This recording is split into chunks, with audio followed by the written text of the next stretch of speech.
None of the investment options are working right. Neither are the Indian stock market, the US stock market, FDs are giving bad returns, gold is going down. So Mr. Bhavin, is there something left still making money? The asset class which are related to, they are still performing. Somebody who is rich, how do they typically manage their money? When you are, let's say, above 1 crore worth of portfolio, I'll just keep 10%, 20% of my portfolio in safe side. Remaining all I'll put in risky assets. Second part, we remain very conservative with our own money. The moment you don't take risk, the returns will be much lesser. Do you think that is the main difference between somebody who has become very rich and somebody who is stuck in the middle class trap? The ability to take risk? If you talk to the youth today, they want to feel like they're their own boss. I want to hire people and they will do the work and I will be the CEO. That is the mentality today. तो अगर ये thought process सिर्फ है कि मैं boss बन जाऊंगा और सब लोग मेरे लिए काम करें, वो कभी नहीं होता है. मतलब मैं आज भी इतना ही भागता हूँ. And in our spirituality also they say, तुम 3-4 घंटे भी सोते हो, 5 घंटे सोते हो तो भी चलता है. I'm just trying to say that you have to work that much. Then only people will also see you and follow it.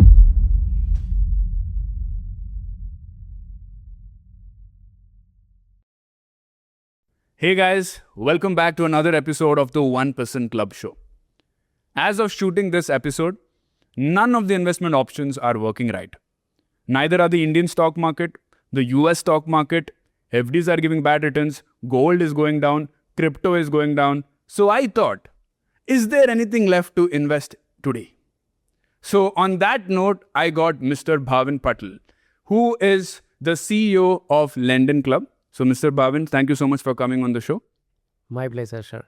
So, Mr. Bhavin, from your experience of looking at good investment behavior of somebody who is rich, somebody who is wealthy, how do they typically manage their money? Where and all have they invested in? I would say whoever has a portfolio up to 20-25 lakhs and somebody who has more than 1 crores. Okay, you're comparing Let's look at comparison between these two people. Okay. Right, when I have a portfolio up to 25 lakhs, I am too attached to the money and I always think that what if this money does not generate return?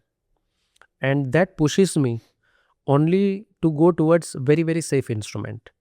The moment you don't take risk, the returns will be much lesser. Yeah. And you may limit yourself within, below 10% of annualized returns. The moment you have a higher portfolio, one, you have a more confidence, you have a more appetite. So when you are, let's say, above 1 crore worth of portfolio, first you think it's okay. I'll just keep 10%, 20% of my portfolio in safe side. Remaining all I'll put in risky assets. Whether it is stock, whether it is long-term mutual fund, or whether it is startup investment, or it could be gold investment, it could be P2P lending investment. Now, because this person has put up allocation across all these asset classes, his returns will be marginally much higher. Second part, I have learned over the period of time working with these people, or now today when I look at my money also, that we are not good with managing our own money. So it is always better practice to give money to somebody else to manage. Because the moment you see that, okay, I have a stock where I got 50% return in 1 year. I would always personally think कि यार ये तो हो गया, अब मुझे इसमें से निकाल देना चाहिए पैसा. But some expert is sitting there who is only managing money, who has detachment with that money कि अच्छा लूज भी हो गया तो उसको कोई फ़र्क नहीं पड़ता है. He will always think कि 50% तो 1 साल में हुआ है, बट अभी और 3 गुना होना बचा है जो मुझे दिख रहा है. So he will always see it as a detachment. So majority of the rich people or people with larger portfolio generally allocates money via asset managers or their RMs. Like a financial advisor. Financial advisor. So second is, advice is very important, and avoid managing your own money with your own decisions, because we all, including me myself, might get biased towards the decision. Third part is, we remain very conservative with our own money. When we think about taking any risky bet or investing, कि 10 साल के बाद stock market में ऐसा हो सकता है, 10 साल में म्यूचुअल फंड ऐसा ग्रो हो सकता है, 10 साल में ये इंस्ट्रूमेंट ग्रो हो सकता है, या P2P में आपको एवरेज इतना रिटर्न एनुअलाइज मिल सकता है, तो पहला हमारे माइंड में थॉट वही आ जाता है, and that stops our ability to take right decision. Can you give an example of this? Okay, in terms of example, let's say Zomato itself. So Zomato's initial funding, we talk about InfoEdge, it was taken 15, 16 years back. Yeah. I mean, in India that time, there was no existence of startup. When I started my first company in 2009, startup word मुझे पता भी नहीं था, कोई newspaper में भी नहीं आता था. And they took a bet in 2009-10 on such a small technology-based startup कि ये grow होगा. After 12 years, I guess, Zomato IPO came in 2021-22. After 12 or 13 years, when IPO came, today everybody talks about InfoEdge did this, InfoEdge did this. But we need to see the thought process. Ki Sanjeev ji himself was a founder, entrepreneur. He would have seen the possibility of result along with the risk. कि जाएगा तो 10 करोड़ जाएगा, but आएगा तो ये 10 करोड़ का 1000 करोड़ आएगा, right? So I mean that's the ability of thinking about the risk. I might be able to think about those risk for my business, but क्या मैं वो एज अ इंडिविजुअल सोच पा रहा हूँ in terms of return is a question mark. Do you think that is the main difference between somebody who has become very rich and somebody who is stuck in the middle class trap, the ability to take risk? Not just a risk, then a lot of things are also coinciding, but these are few of the differences which I have clearly observed.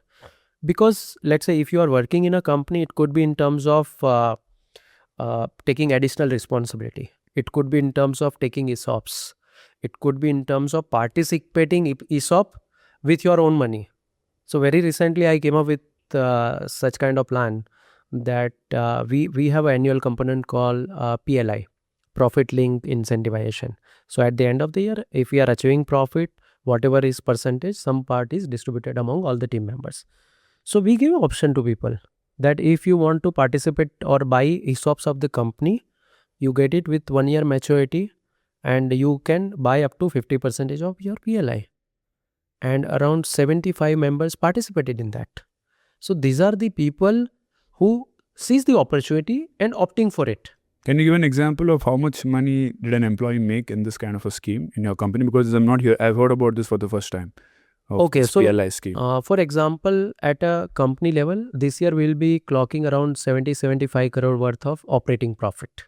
Okay. So let's say out of 75 crores worth of operating profit, we will be sharing roughly around 7 to 8% of profit with our team members. Okay. Who contributed towards getting it. Sort of like giving dividends. Kind of. But only to your employees. To our employees. And the reason behind creating such kind of structure was that this motivates people, the people whom I was about whom I was talking, that who can identify the opportunity and take those bets. So my team members can take those bets. They can work towards improving the profitability of the company. They can work towards building larger numbers or better platform and getting good profitability for company, and some portion of that will go back to them as an annual profit sharing formula. And this is defined way in advance in the starting of the year itself. Very interesting model. Was it inspired from somewhere or you came up with this? So I got inspiration of this model from a company called 3G Capital. Okay. So, I mean, if you want to study it. So 3G Capital is a story about 3 entrepreneurs coming from Brazil. So if you drink beer, you would know Budweiser, right? So these were 3 Brazilians who had very big ambitions. So they wanted to build big business. Initially, they started financial services business. Then they acquired first beer company in Brazil. Then they became the largest company in South America. Then they acquired the largest company of Europe, even though they were just 20% of that company's size. And ultimately, they acquired Anheuser-Busch, which is a parent company of Budweiser beer. So they own Budweiser beer, they own Heinz and Kraft, they own Burger King, a lot of businesses. But you would not see their names, and all these 3 people are very silent. So when I read their book, I realized that they have done something very different. Because coming from a country like Brazil and acquiring such large businesses in Europe, US and all, that also over last 25-30 years. Right? Today still we can imagine little bit. But 25-30 years back, US and Europe was much, much stronger. They would not even let you happen. How did they do it? What was the model they operated? And one of the formula behind this was this kind of PLI structure, that you need to encourage your people to take bets and earn more. If companies will earn more, you generate more profit, and then you can do much better in terms of acquisition, in terms of expansion. So if you get time, please do read. So Mr. Bhavin, like I explained this problem statement, all the investments today are not performing well. So is there something left in today's world which I can still invest in, which is still making money? What is that according to you? So according to me, the asset class which are related to fixed incomes, they are still performing. In different segments, they are performing well. And specifically one of the instrument, which is one of our company, LenDenClub, that is something which is always stable. It helps you generate stable cash flow. It helps you generate stable income. So if somebody is able to allocate some portion from their portfolio, you can always have a secondary income coming on a regular basis. So can you explain what this is? What is this product? Okay, so here I am talking about a P2P lending option for any investor, retail as well as HN investor can understand how instrument works. Here you are lending money directly to the borrowers. So if you look at overall spectrum of investment by any rich people or ultra extra HNIs, they always allocate some amount to instrument which are into credit side, because credit gives you stable income. And with P2P lending platforms coming into place in India in 2017, RBI allowed this option to retail as well as HNI investors to directly give credit or a loan to consumers in India. So our P2P lending platform, which is regulated by the Reserve Bank of India, allows you as a HNI investor or retail investor to choose borrowers whom you want to give loan. In lieu of that, every monthly basis or daily basis, they repay you along with principal and interest. Borrowers, matlab, these will be individuals. These are individual. These are small businessmen as well. So whatever is your risk appetite, you can pick and choose. These borrowers have a different risk segmentation. That is what platform does. So before this borrower appears in front of you as a lender, it goes through various credit checks. So we validate their KYCs, we validate their income data, we validate their past historical repayment data, we validate their behavioral patterns, and then only 5 to 6% of all the borrowers which we assess makes to this list in front of you. Out of that also you can pick and choose basis on what tenure you want to offer, what interest rate you want to offer. Interest rate range is also quite wide. Starts from 13%, goes up to 48% based on the different risk segmentation. 48%? Yes, absolutely. For very small tenure, annualized rate looks larger. But if somebody is taking a loan for only 2 months, amount wise it's very small. Right. So there are many permutation and combination you can pick and choose from. You choose whichever borrower you want to give the loan. You can also pick amount also. It starts with 250 rupees, goes up to 5,000 per borrower basis on the loan amount and the tenure of the loan. It's a kind of quasi-banking arrangement. So through this platform, you can do it. And this is regulated by RBI? It's regulated by RBI since 2017. So let's say I give 10 lakhs to a borrower on your platform, right, and I ask 30% in interest. Right. And it's a 12 months loan, right, for example. Right. And on the 11th month, this person defaults. Right. What do I do? So, okay. So how it works is like 10 lakh rupees loan you have given. So in starting I said you can give loan starting from 250 or 500 rupees. Okay. So you are giving this 10 lakh rupees to few thousand borrowers. Oh, it's divided? It's divided. Oh, I thought it's one person. No. So that is what the beauty of this platform is. So thousands of people? Thousands of people. Okay. So when anybody defaults, it is part of your loan portfolio. So generally, if the default rate is 6%, right, for a 30% interest rate loan, right, how much of my principal gets eroded because of that? Is there a principal erosion when something like that happens? Okay, so let's look at the practical calculation. Yeah. You gave 100 rupees, 30% is the interest rate expected, 6% is default possibility. Okay. So you gave 100 rupees, 130 were supposed to come, but because of 6% default, you only received 94 rupees principal. 30% on 94 rupees comes to somewhere around 28 rupees. So 94, Wait, what is that? 30 on 94 matlab? because you received only principal of 94 rupees. Yes. Because 6% worth Defaulted. of principal defaulted. And 30 interest also will be reduced, no? Because those people didn't pay Yes, interest on also. 6 rupees, you do not get any interest. Yes. So you receive only on 94. So 94 rupees, Ka interest. 30% interest is 28 rupees. Got it. So 94 plus 28. So 122. Let's say platform takes 3% of fees when the repayment comes back. So 3% fees went out of it. So you ultimately received 119 rupees. So This still is I how made the whole 19%. structure works. Very beautiful. Absolutely. Very beautiful. Yes. This is very nice. So basically, on an average, you're saying even if default happens, I am still going to make money because the money is divided across thousands of borrowers. Absolutely. But I remember reading once that this kind of a business model was very risky in China and it shut. Right. And even RBI was looking very closely at this business model. So can you explain that? Like what exactly is that, what RBI was looking at, what happened in China, so that Right. I also understand? Right. So, see, there were various countries which came up with the P2P lending model. Lot of countries saw a huge capital flow coming into this platform. However, the regulators were much behind the cycle of framing up the regulatory guidelines. In India, regulator was very proactive and they framed these regulations in 2017 itself. In China, the market went up to like annualized $400 billion worth. And from there, it went down like almost zero. Wow.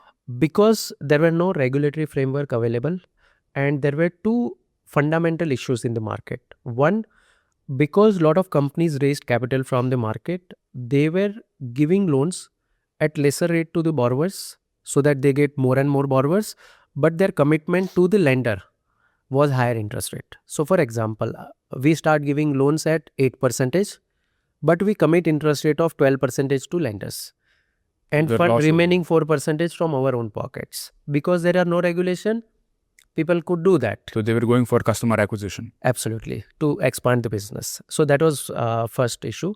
Second issue was the control of the money was in the hand of platforms. So everybody was giving money in the account of platform and then platform will govern it. I want to give it to this borrower, that borrower. Oh, there is no escrow.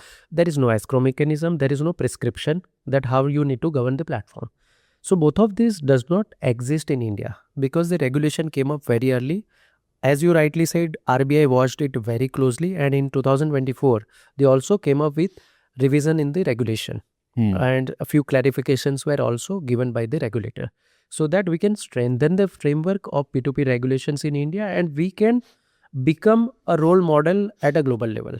So I tell you the way P2P model is working in India, it can become another UPI from India because only India has tried to give it a shape the way it is given.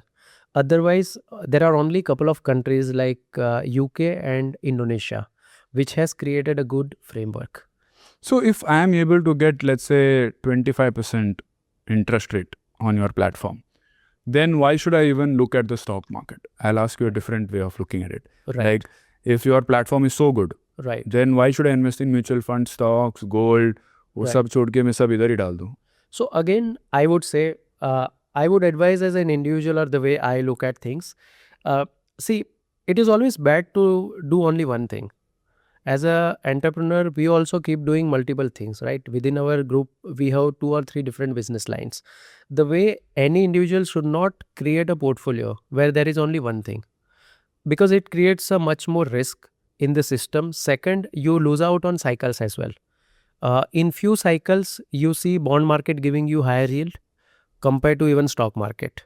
And hence, we see huge flow at the money flow in the international market as well. That sometimes suddenly money is sucked up from the stock market and being invested into bond market. Right? Similarly, at some juncture, you see money is being sucked up from bond markets and going to stock market. Sometimes from stock market to metals, sometimes to crude. Right? So the reason is a good rich, wealthy people generally look at the portfolio creation across the asset classes. But still, my view is always that you as an individual should always look at multiple options because different instrument has their own pros and cons. So according to you, like what is a good business? Because today we are in a country where everybody wants to get into business. Right. Everybody wants to be an entrepreneur. If you talk to the youth today, they're all thinking, I don't want to work for somebody else. I want to start my own business. Right. So at the same time, the reason why they say that is because they want to feel like they're their own boss. Right. I want to hire people and they will do the work Right. and I will be the CEO. Right. That is the mentality today. Right. So according to you, what is a good business? Like who should, how should we design a good business? Right. Like when I'm starting from scratch. Right. I mean, so first of all, this view is good. I think it's bringing a lot of optimism in the Indian market, and with shows like Showbazi or Shark Tank and all, I think even kids are now encouraged to take such kind of risk. Right. So I would not say that everybody is encouraged like this. Ki yaar, I want to be my own boss and hence I want to do. But people are really inspired now. क्योंकि last 10-15 साल में जिस तरीके से लोगों ने stories देखी है, जिस तरीके से न्यूज़ में कवरेज आई है, जो सक्सेस स्टोरीज आई है, वो रियल इंस्पिरेशन है. In fact 3 days back when Kunal's news came, I messaged him exactly these wordings कि you have been Kunal Shah from Kunal Shah, yeah, you have been a good inspiration for so many entrepreneurs, and this move will become even larger inspiration because it's something it helps you create a thought process like larger than a life कि ये हो सकता है, ऐसी भी चीज़ें होती है, राइट. अदरवाइज आप कभी सोचते नहीं हो. We always think that okay US के अंदर इतने इंडियन सीईओज हैं, but this is the first situation जहाँ पे एक इंडिया के फाउंडर सीईओ का रोल चेंज होके ऐसा कुछ हो रहा है, राइट. तो it's a different kind of situation and it's a inspiration for so many people. तो मैंने तुरंत जो थॉट मुझे आया, मैंने इमीडिएटली उनको मैसेज किया. तो I would say even if people thinks कि I want to become my own boss and I don't want to work for people, it's okay. Though it is not 100% correct, but होने दो, कुछ तो हो रहा है, आगे बढ़ेंगे और कुछ ना कुछ सेटअप होगा.